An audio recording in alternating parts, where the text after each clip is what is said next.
Welcome back, guys, and this week we're going to be building this workbench right here. Workbenches are a crucial part of a workshop and everyone needs one, so I figured why not build one and show how to make a strong, sturdy, stable workbench. So let's get started. For time's sake, I cut out all the 2x4s and all that ahead of time so I can just show you the basic assembly. Because on most workbenches, you're going to have your own personal dimensions that you want and whatever suits you for how wide, how high, and how long you want it. Every workbench is a little different, and that's what makes yours unique. So let's take a look at the wood I already cut to save some time. So here's all the wood I cut. I have 4 10-foot 2x4s, 6 3-foot 2x4s, and 6 21-inch 2x4s to make a perfect 2-foot by 3-foot by 2 feet deep high workbench. Now I'm going to show you guys how to assemble the workbench, and you can do this many ways. You can just use regular deck screws or wood screws, or you can even use pocket hole jigs. I would use my pocket hole jig, but I'm trying to keep this simple, and they didn't have any of the right size screws at the lumber yard, so I couldn't build it.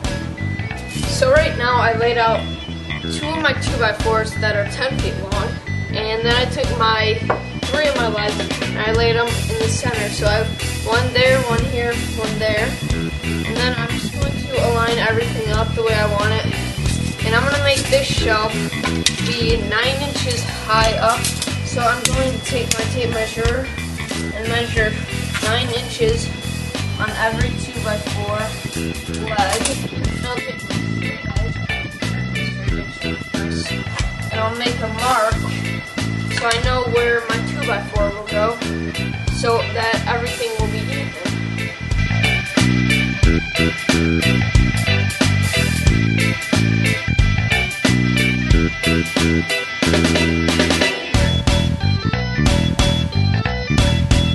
So now that I have all the legs marked, I'm going to take my tape measure and measure 1.5 inches in it. This will allow me for when I put supports, and when I need to screw those in, then my leg will be flush with that. So I have plenty of room for my leg to go. And now to align the center post, I'm going to measure a 2x4 is 10 feet long, so I'm going to measure 5 feet in. So I'm going to make a 5-foot mark. I'm going to go 1 3/4 on each side to make enough space for the 2x4 so that it will be centered perfectly. When I was aligning these 2x4s, I realized everything wasn't lining up right. And I was checking everything, and I checked the actual length of the advertised 10-foot 2x4, and it turns out the 2x4 was like 10 feet and a couple inches. So I gotta go and trim off the ends to make it all square and actually 10 feet now. When I'm using a miter saw, every time I bring down the blade before I cut, just to align everything, make sure it's all even. I have this line set right here, and when you want an accurate cut, you want to cut on the opposite side of the line. So this is my deadwood right here. So I'm gonna cut on this, in this case, the right side of the line, so that I get that perfect 10-foot cut. And then the blade will just align right on that. If you have it on the actual line, you're actually losing about 1/8 of an inch when you cut, so it's not exactly 10 feet.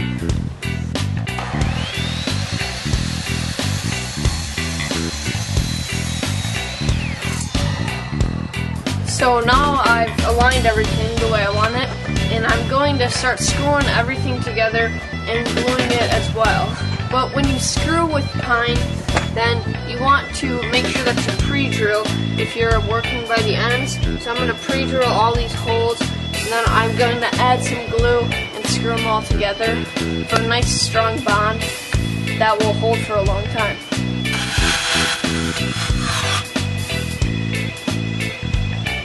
Now I'm going to add some glue, and when you use glue, you do not need to go cheap.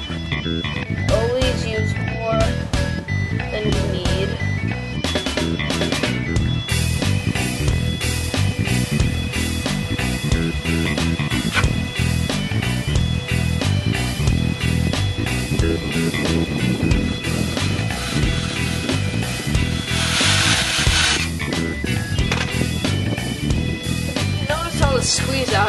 wipe that away by using a piece of cardboard or even your finger if you want to. So now I have both of the major sections done, and if you notice on the ends, I left an 1.5 inch area spacing for the 2x4 supports to make it a rectangle. So what I'm going to do now is I'm going to take these, lay them flat on the ground, and screw in the supports to give it the shape of a rectangle.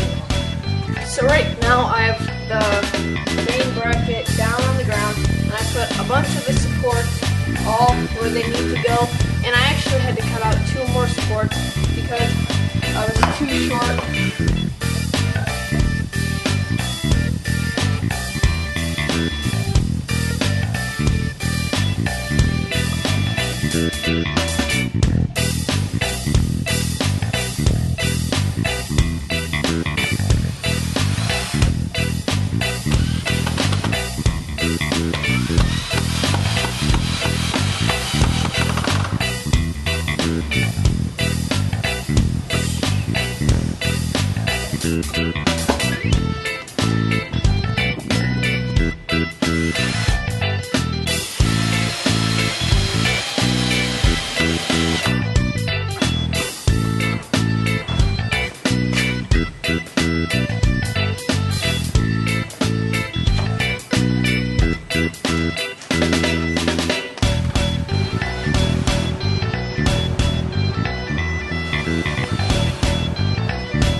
Finished pretty much the whole frame.